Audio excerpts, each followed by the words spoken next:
오늘도 주님께서 우리를 기도의 자리로 불러주셨습니다. 우리 다 같이 찬송가 342장 같이 하시겠습니다. 찬송가 342장 너 시험을 당해 죄짓지 말고, 342장 같이 찬송하시겠습니다.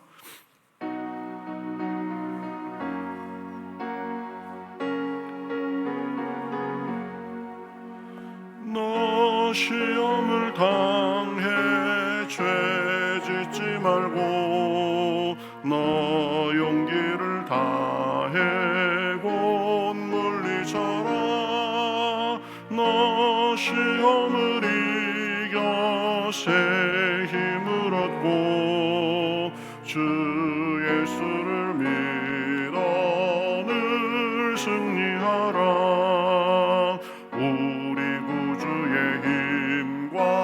주의 위로를 빌라. 주님 내 편에 서서 항상 도우시리.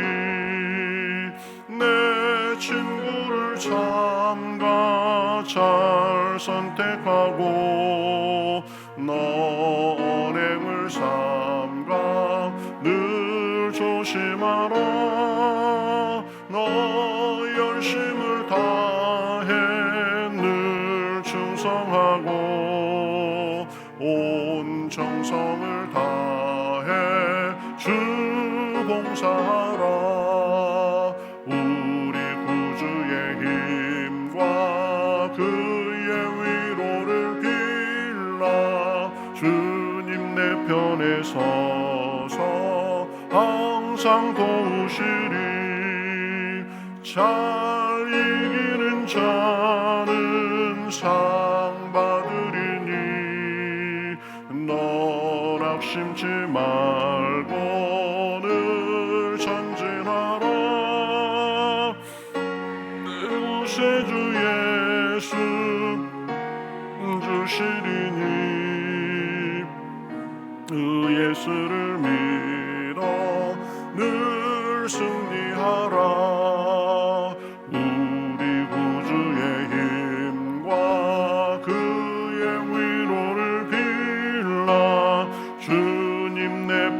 서서 항상 도우시리.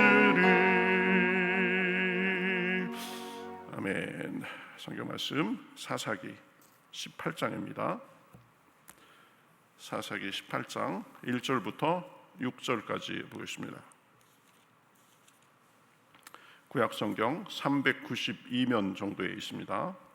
사사기 18장 1절부터 6절, 구약성경 392면 정도에 있습니다. 18장 1절부터 저와 여러분이 한 절씩 교독하겠습니다.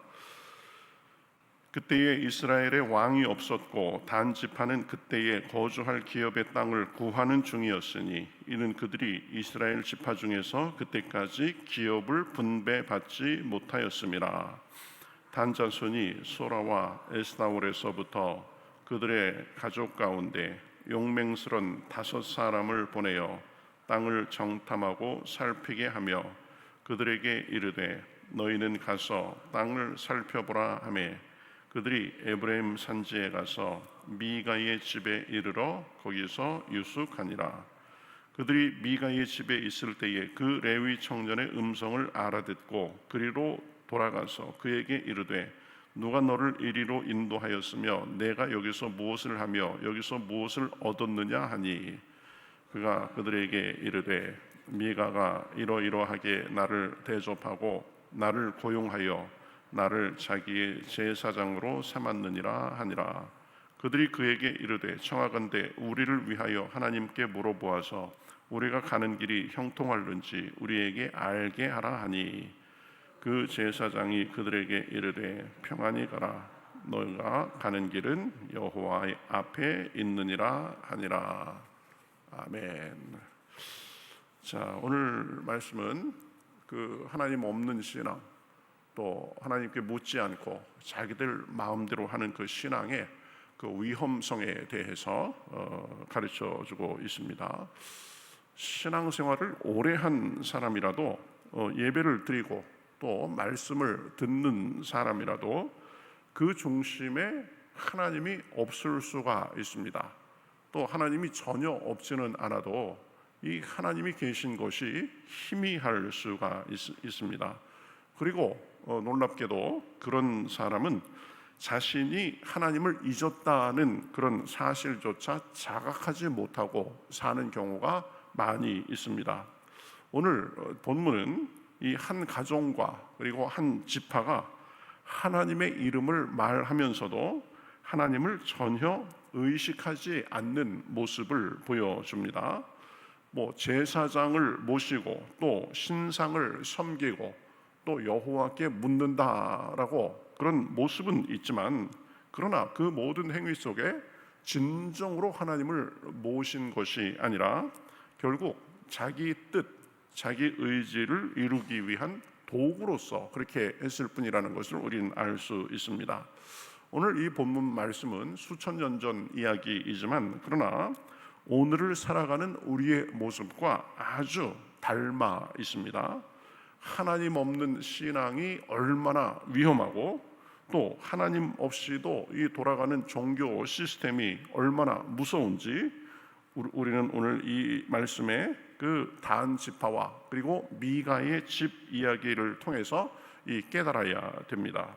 하나님 없는 신앙, 하나님 없이 그저 내 마음대로 형식적인 그 종교의 외형은 결국 욕망을 포장한 종교적 외피에 불과합니다. 오늘 본문 이 사사기 18장은 그때의 이스라엘에 왕이 없었고라는 구절로 시작이 됩니다. 그러니까 이 표현은 사사기 곳곳에 나오면서 이 사사기 전체를 관통하는 아주 비극적인 선언입니다. 이 시대가 왜 이렇게 어려웠는가? 이스라엘에 왕이 없었기 때문이라는 거죠. 그런데 이 왕이 없었다는 것은 하나님을 왕으로 인정하지 않고 각자 자기 소견에 옳은 대로 살았기 때문에 이 왕이 없었다라는 그런 표현을 하는 것입니다. 지금 단 지파도 그래서 자기 생각에 맞는 대로 살아가는 모습을 볼 수 있습니다. 이 단 지파는 여호수아 때 이 기업을 분배받았지만 이 블레셋과의 충돌을 두려워하고 또 믿음이 좀 부족해서 이 자기가 분배받은 땅에 정착하지 못하고 방황하고 있던 그 지파였습니다. 그래서 이제 그들은 땅을 찾기 위해서 정탐꾼을 보내고 또 그 정탐꾼들은 이제 가는 길에 에브라임 산지의 이 미가의 집에서 머물게 됩니다. 그런데 그 집에 보니까 신상과 드라빔 그리고 에봇 그리고 자칭 제사장인 레위인이 있었습니다. 그 제사장의 여러 가지 이 행세를 하는 그런 사람이 있었던 거죠. 이 레위인은 하나님의 율법에 따라서 정해진 레위 성읍이 아니라 지금 떠돌며 자기 자리를 찾고 있었던 그런 사람이었습니다. 그래서 미가는 이제 그를 자기 집의 제사장 역할을 맡겨서 종교 제도를 유지하고 있었는데, 하나님이 정해진 방식대로 한 것이 아니라 말하자면 제사장 노릇하는 사람 한 사람을 자기 집에 들여가지고 그 종교를 사유화하고 있었습니다. 여기서 우리는 사사시대의 타락한 영적 실상을 보게 됩니다. 하나님이 계셔야 될 자리에 인간의 판단과 종교적 형식만이 남게 됐습니다. 제사장은 자기의 일을 하면서 하나님의 부르심으로 일을 한 것이 아니라 조건과 대우를 따라서 움직이는 종교적인 직업인이 지금 되어 있었던 것입니다. 그러면서 이제 단 지파는 이 제사장에게 묻기를 이렇게 묻습니다. 우리가 가는 길이 평안하겠느냐? 여호와께 한번 물어보라. 이렇게 했습니다. 형식은 갖춘 거죠. 그러나 그 제사장은 하나님께 묻지 않고 아무 근거도 없이 그냥 대뜸 평안히 가라 이렇게 말합니다. 이 하나님의 이름을 그저 정치적 명분, 그저 나름의 정복의 면허증처럼 그렇게 그냥 절차는 지켰지만 진짜 하나님의 뜻을 묻지도 않고 그냥 하나님을 도구로 지금 여기는 것을 볼 수 있습니다. 이 나중에 단 지파는 더 많은 군사를 이끌고 와서 이 미가의 집에서 이제 신상과 제사장까지 뺏어 갑니다. 이게 무슨 모습입니까? 하나님의 뜻은 안중에도 없고 오직 자기들의 이익을 위해서 수단과 명분을 종교적으로 포장해서 적당히 그저 자기 뜻대로 존중할 때는 존중하고 필요하면 뺏어가기도 하고 이러는 것입니다. 하나님을 경외함도 섬김도 없이 하나님 섬기는 것을 수단화한 것입니다. 하나님 뜻에 순종하는 것이 목적이 있는 것이 아니라 그저 형식을 빌려서 하나님의 뜻을 조종하려는 그런 마음까지 있었던 것입니다. 여러분, 이런 모습은 오늘날 우리에게도 그대로 있을 수 있습니다. 많은 사람들이 이 하나님이라는, 하나님 뜻이라는 그런 말을 자주 사용합니다. 자주 말합니다. 제가 기도해 보니까 이 하나님 뜻입니다. 하나님이 그렇게 하라고 하시는 것 같습니다. 기도해 보니까 이런 마음이 들었습니다. 그런데 그런 말을 하면서 내가 진짜 하나님께 듣겠습니다, 진지하고 신중하게 그렇게 묻고 들은 것인가, 아니면 이미 자기 마음에 정해놓은 방향을 하나님께서 허락하셨다는 식으로 포장하고 있는 것은 아닌가, 이것을 우리는 끊임없이 살펴야 됩니다. 많은 경우에 사람들은 그저 자기가 생각하는 자기 결정에 하나님의 도장을 받고 싶어 할 뿐입니다.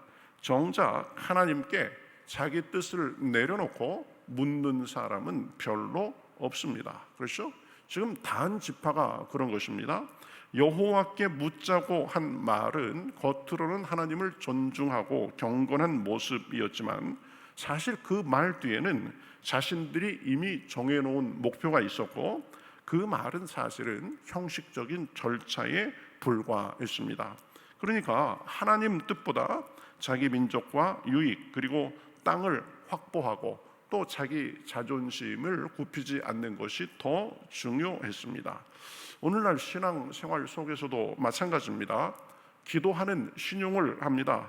하나님 앞에 묻는 그런 형식은 있습니다. 그리고 신중하게 하나님 안에서 심사숙고하는 것 같기도 합니다. 그런데 실제로는 하나님의 뜻에 순종할 준비 없이 답은 이미 정해져 있는 그런 답정너라고 하죠. 답은 정해져 있는 기도를 하는 경우가 많이 있습니다. 그런데 우리가 분명히 알아야 됩니다. 하나님의 뜻을 묻고 그 뜻에 순종하지 않는 신앙은 자기 뜻과 계획을 종교로 포장하는 아주 위험한 길이 됩니다. 우리는 우리에게 그러한 모습이 있는지 철저히 살펴야 됩니다. 그리고 조금이라도 그런 마음이 있다면 과감하게 돌이켜야 됩니다. 그것이 살 길입니다. 그것이 하나님 앞에 올바로 설 수 있는 길입니다. 그렇지 않고 외형은 유지했지만 실제적으로는 하나님 뜻이 아니라 내 마음대로 사는 것이라면 우리 삶은 점점 더 나빠질 것입니다. 그리고 하나님의 뜻에 순종하는 것보다 자기 생각과 자기 틀에 갇혀서 살게 될 것입니다. 그러니 우리는 이것을 유의해야 되는 것입니다. 하나님의 뜻을 들먹이면서도 자기의 뜻을 합리화하기 위한 그런 것으로서 사용할 수도 있다는 것입니다. 이제 한 젊은 목회자가 교회를 개척하게 됐습니다. 그리고 개척하면서 사람들에게 이렇게 말했습니다. 이건 하나님의 부르심입니다. 이 지역을 변화시키라는 그런 하나님의 비전이 있습니다. 뭐 틀린 말이 아니죠. 그런데 보면 사실은 나도 이렇게 교회를 일으켜가지고 뭔가 그래도 내 얼굴도 좀 서고 내 실력도 보여주고 그런 마음도 많이 있었습니다. 그래서 개척 후에 이 사람들 한 사람 한 사람을 속으로 섬기기보다는 그저 출석 숫자와 이 교회 헌금 통계에 집착했고 또 설교와 사역은 이 사람들의 환심을 사기 위한 그런 수단으로 전락이 됐습니다. 그러니 기도도 제대로 하지 않고 예배는 자기 성취의 그냥 수단 정도가 됐습니다. 그러던 중에 어느 날 부교역자가 조용히 말합니다. 목사님, 지금 우리가 하는 일을 하나님께서 정말 기뻐하실까요? 이렇게 묻게 됐습니다. 그 말을 듣고 자기도 모르게 충격을 받았습니다. 그리고 다행히도 기도하면서 눈물로 회개했습니다. 저는 하나님 뜻을 따라간다고 믿었지만 사실은 제 야망을 위해서 하나님의 이름을 도구로 삼았을 뿐입니다 라고 그렇게 솔직히 고백하게 됐습니다. 이게 잘못하면 그러니까 목회도 자기 성취의 수단으로 전락할 수 있는 것입니다. 이 목회자들이 제일 빠지기 쉬운 유혹이 바로 그것입니다. 교회 키워가지고 나도 좀 누리고 사람들에게 좀 우러러 사람들이 나를 우러러보고 이런 마음도 있는 것입니다. 그런 마음을 잘 제어해야지 안 그러면 이 앞뒤가 바뀌게 되는 거죠. 한 대학의 선교단체가 이제 기도 모임을 하면서 서로 기도하고 예배하고 전도했습니다. 그러나 어느 순간 리더 중 한 명이 자기 개인적인 생각을 이 하나님의 음성이다라고 그렇게 주장하기 시작했습니다. 그래서 반대하는 사람들에게는 믿음이 부족하다, 영적 분별력이 없다 그래가면서 배척하기 시작했습니다. 그러한 모습 속에 결국 공동체는 분열됐고 남은 사람들은 깊은 상처를 입게 됐습니다. 그러고 나서 그 리더는 나중에 고백하게 됐습니다. 사실은 제 생각이었는데 하나님이 말씀하셨다고 말하면 사람들이 저를 잘 따를 줄 알았습니다.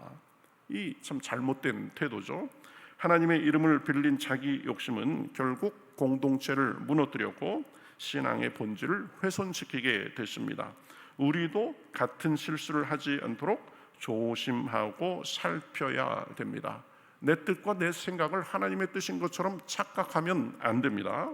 에레미야서 23장 17절에 보면 이렇게 말씀합니다. 거짓 선지자들은 하나님께 묻지도 않고 평강하다 사람들한테 그렇게 말을 하면서 오히려 자기 욕심을 따랐다고 합니다. 선지자라는 사람도 하나님의 뜻을 팔아서 결국 자기 욕심대로 그렇게 살 수 있는 것입니다. 단지파는 어떻게 됐습니까? 뒤에 보면 결국 라이스 성을 점령하고 거기에 하나님의 집을 세웠다고 자부했지만 사실은 그곳은 하나님이 원하시던 위치가 아니었습니다. 그래서 그것은 결국 북이스라엘의 우상숭배의 중심지가 됐습니다. 단지파는 종교적 외형은 있었는데 하나님의 이름은 늘 언급을 했는데 하나님의 이름을 철저히 이용하다가 하나님의 뜻에 반하는 삶을 살았던 것입니다.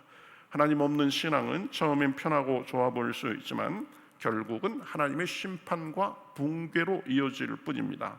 오늘 우리도 단지파처럼 하나님의 이름을 빌어서 내 생각과 뜻을 정당화하고 있지 않는지 살펴봐야 됩니다. 애써 그저 스스로 괜찮다라고 위안하면서 하나님 없는 신앙의 길로 가고 있지 않은지 살펴봐야 됩니다. 그러면서 그런 면이 조금이라도 있으면 당장 멈춰야 됩니다. 신앙의 외형을 내려놓고 하나님을 진정으로 왕으로 모시는 신앙으로 회복돼야 됩니다. 늘 하나님 앞에 물어야 됩니다. 제가 지금 하는 이 생각이, 제가 하는 이 걸음이 하나님의 뜻에 합당한 것입니까? 묻고 수정하고 하나님의 뜻에 순종하며 살아야 됩니다. 오늘도 이렇게 새벽부터 나오셨는데 기도하는 가운데 살피고 바로잡아서 우리의 길이 하나님이 함께 하시는 그런 축복의 길이 되실 수 있기를 우리 주님의 이름으로 축복합니다. 우리 같이 기도하겠습니다. 하나님 감사합니다. 단지파 미가의 집에 그 레위 그 사람은 외형은 하나님을 섬기는 우리 부족이었고 또 하나님을 섬기는 그런 제사장이라고 했지만 그 속은 하나님의 뜻에 대한 존중도 진지함도 순종의 마음도 없었습니다. 그래서 그들은 외형으로는 하나님의 뜻도 물었지만 결국은 자기 욕심을 이루기 위한 수단이었고 그것이 하나님께서 보시기에 좋지 않고 나중에는 이스라엘의 큰 화근이 된 것을 우리가 살펴보았습니다. 우리의 삶은 어떤지 돌아봅니다. 하나님, 우리의 욕심과 우리의 뜻을 적당히 하나님의 뜻으로 포장하며 살고 있지는 않은지 주여 우리를 돌아보게 하시고 오늘 기도할 때에 우리가 바로잡게 하시고 그래서 우리의 삶이 하나님 뜻 안에서 온전히 펼쳐지기에 부족함이 없도록 인도하여 주시옵소서. 우리의 뜻보다, 우리의 생각보다 하나님의 뜻과 계획이 훨씬 더 낫고 훨씬 더 온전한 줄 믿사오니 오늘도 기도할 때 하나님의 뜻을 보여주시고 그 길로 온전히 걸어가는 중에 하나님의 복과 은혜가 우리 삶 가운데 넘쳐날 수 있도록 인도하여 주시옵소서. 감사하며 예수님의 이름으로 기도하옵나이다. 아멘.